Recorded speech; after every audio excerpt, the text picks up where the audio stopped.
La langue punique était la langue de Massinissa. موجود عندنا بالآلاف وموجود في كل منطقة. وهو الآن الشعار الرسمي للغة الأمازيغية. هو الشعار الرسمي للغة الأمازيغية. وهو أصلا من جنوب الجزيرة العربية.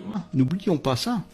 Et c'est la langue de la Numidie, de la gestion de la Numidie, avec les pièces de monnaie et tout le reste, quoi, de la souveraineté numide. C'était pas berbère, hein, c'était punique.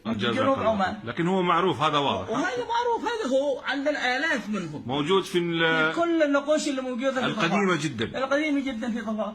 Alors les liens entre Themazir et le phénicien. C'est quelque chose qu'on entend souvent, comme quoi la Numidie était phénicienne et les Phéniciens sont des Arabes. Donc les Arabes sont présents en Algérie et en Maghreb depuis l'Antiquité. C'est un raccourci de malade. On aurait même trouvé la lettre Yaz au Yémen, un grand délire. Et je vais vous expliquer maintenant pourquoi c'est complètement faux et aberrant. Alors pour cette vidéo, on va se concentrer sur ce Yaz-là qu'ils auraient trouvé au Yémen. Alors il faut savoir que toutes nos écritures modernes trouvent leur source en Égypte. À l'époque, deux systèmes d'écriture majeurs existaient. Les hiéroglyphes en Égypte et les cunéiformes en Irak. Le cunéiforme n'a pas donné naissance à nos alphabets modernes, car il s'est éteint avec l'alphabet ougaritique, sans être repris par d'autres cultures. Les hiéroglyphes, quant à eux, ont évolué vers l'écriture hiératique, puis vers le domotique aux alentours de 2000 avant Jésus-Christ. Puis vers 1200 avant Jésus-Christ, un alphabet appelé le proto-sinaïtique a émergé. Et l'alphabet proto-sinaïtique représentait uniquement des sons. Et cet alphabet a été adopté et adapté par de nombreux peuples. Les sud-arabiques, les proto-cananéens, etc., etc.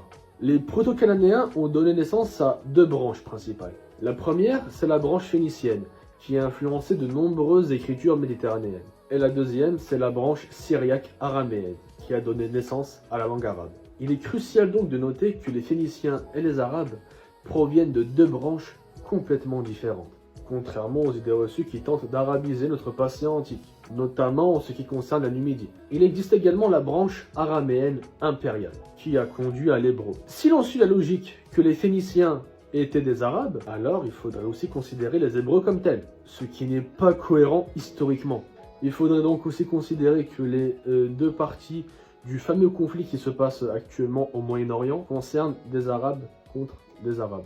Et donc, ces arabistes-là, pro-phéniciens égale arabes, sont pour la pastèque, sont pro-arabes, mais également contre des arabes aussi. Mais du coup, si on suit leur logique, hypocrite donc, ils n'admettront jamais que l'entité est une entité arabe. Parce que c'est faux déjà, et ils le savent. Mais ils ne l'admettront jamais, car ils sont hypocrites, même dans leur hypocrisie. Alors, d'où vient le Fifinard? Parce que là, je parle des alphabets arabes, hiératiques, proto-sinaïtiques, etc. Mais d'où vient l'alphabet Fifinard? Auparavant, certains pensaient que Fifinard dérivait du phénicien, mais cette théorie a été réfutée pour trois raisons majeures. La première, c'est l'antériorité et l'indépendance géographique. Des stèles ont été trouvées à Zibn Qis au Maroc, ainsi que dans le Sahara central en Algérie, de l'Arwed jusqu'au Roga, qui sont marquées en Fifinard et datent de 1000 à 900 avant Jésus-Christ. Elles sont donc contemporaines de l'arrivée des Phéniciens, mais situées dans des régions où les Phéniciens n'ont jamais pénétré. Cela suggère donc que Fifinard existait indépendamment du phénicien. La deuxième, ce sont les faibles correspondances entre les alphabets. Sur les 36 caractères identifiés comme libyque ou Fifinard, les deux sont des synonymes d'ailleurs, seulement 8 ressemblent aux Phéniciens. Cette faible similitude ne suffit pas à établir une filiation directe. C'est comme dire que parce que le elif avec une kasara en arabe ressemble à un i en français, ça voudrait donc dire que l'arabe a évolué à partir du français, ce qui est absurde. Et la troisième sont l'absence d'écriture intermédiaire. Lorsqu'un alphabet est emprunté, on observe généralement des formes intermédiaires montrant son évolution. Par exemple, le latin est passé d'une écriture de droite à gauche à une écriture de gauche à droite. Mais avec Fifinard, aucune écriture intermédiaire ne relie le phénicien au libyque. Le Fifinard adopte la particularité des écritures égyptiennes en s'écrivant verticalement, de haut en bas. Des stèles funéraires avec des épigraphes verticales ont été découvertes, confirmant cette pratique. Conventionnellement, Fifinard s'écrit de haut en bas, ainsi que de gauche à droite. Il peut aussi s'écrire de droite à gauche, même si ce n'est pas la norme.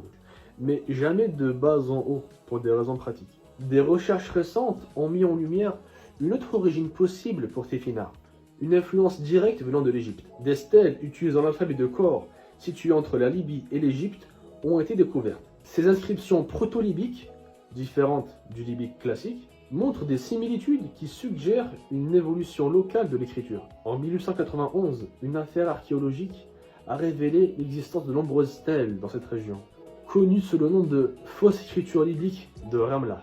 Des Bédouins vendaient aux Européens des stèles, certaines authentiques et d'autres fausses, même la grande majorité fausses.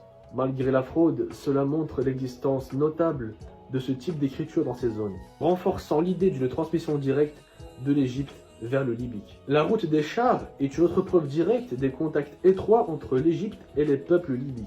Durant le Nouvel Empire, Ramsès II, Séti Ier, Merneptah, Ramsès III, les Égyptiens étaient souvent en conflit avec les Libyens. Petite chose, depuis tout à l'heure je parle de Libyens, peuple libyque.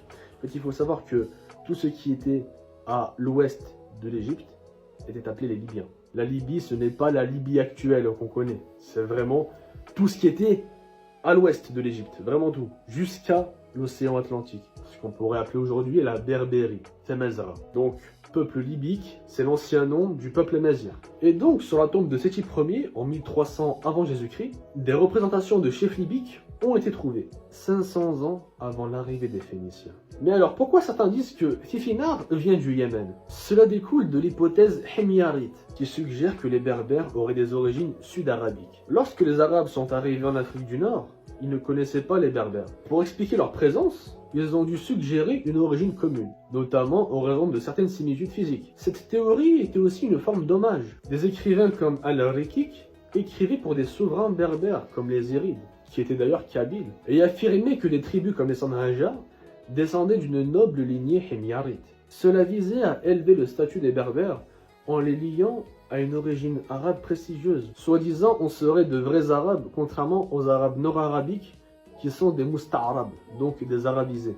Cependant, les Arabes ne sont pas les seuls à avoir proposé des théories erronées quant à l'origine des Imazighen. Les Français ont suggéré que les Berbères venaient des Vandales nordiques pour justifier la colonisation. Des écrivains comme Albert Camus avançaient que, par exemple, le nom de Kousseila venait en réalité de Caecilius en latin, qui veut dire Cécile aujourd'hui. En gros, Kousseila, ça veut dire Cécile en français.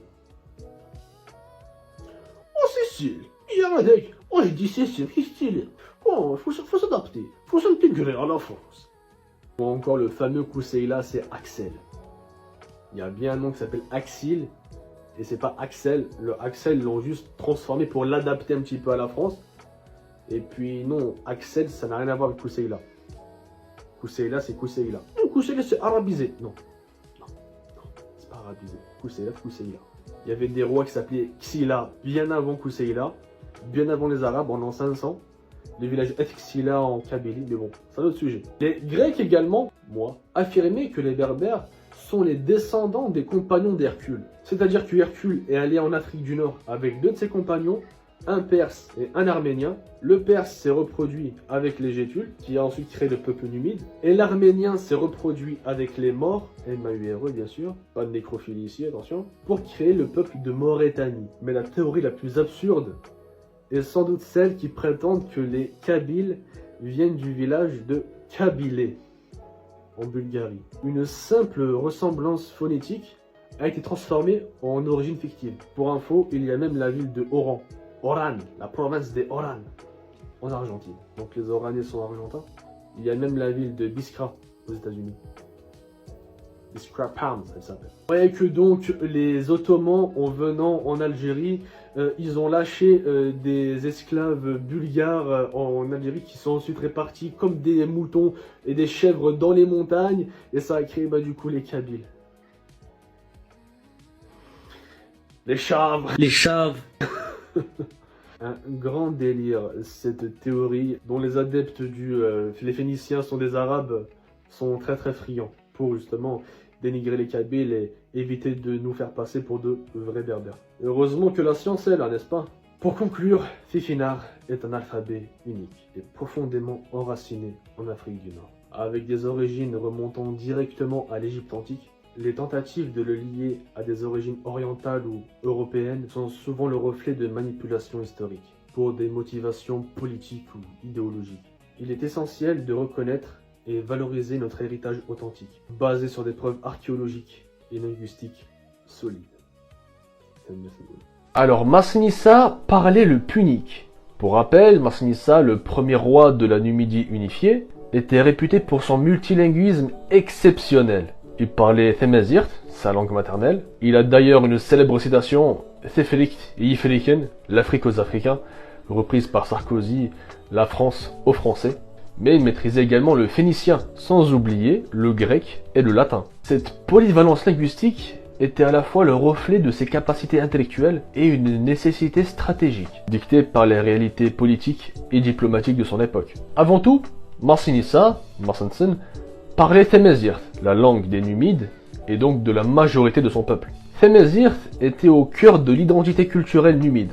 Tamazight était utilisé dans la vie quotidienne, les traditions orales, les rituels religieux et les interactions sociales. En parlant Tamazight, Massinissa a renforcé son lien avec son peuple, préservé les traditions ancestrales et consolidé l'unité de la Numidie.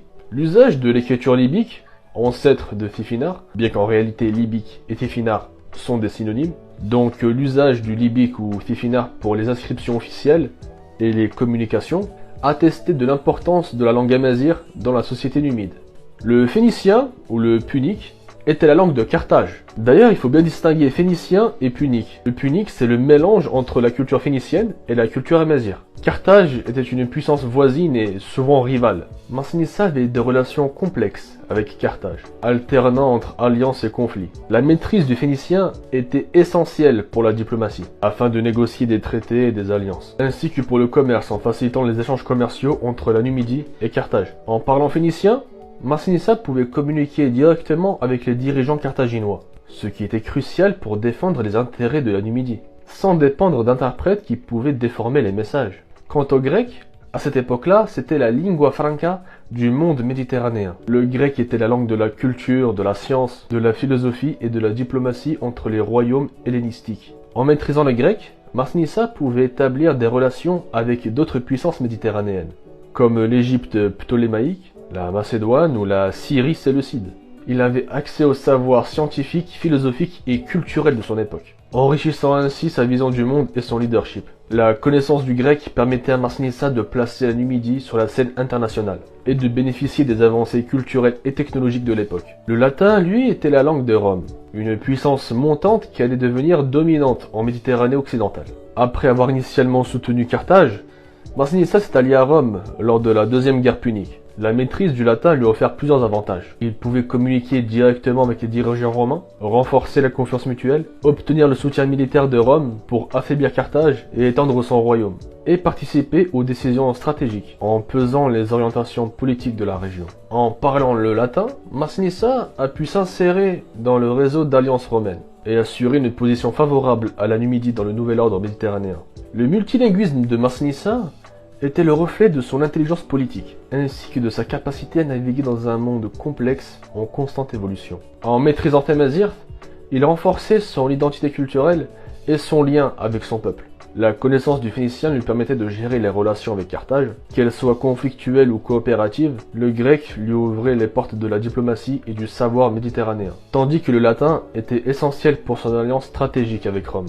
Cette maîtrise des langues a été un atout majeur pour Massinissa, lui permettant de consolider la puissance de la Numidie, ainsi que d'étendre son influence et laisser une empreinte durable dans l'histoire de l'Afrique du Nord. Son exemple illustre l'importance du multilinguisme dans la diplomatie et le leadership, et comment la connaissance des langues peut être un instrument de pouvoir et de progrès. Le tout en parlant et maîtrisant tout d'abord sa langue maternelle, Tamazight, avant d'apprendre les langues étrangères.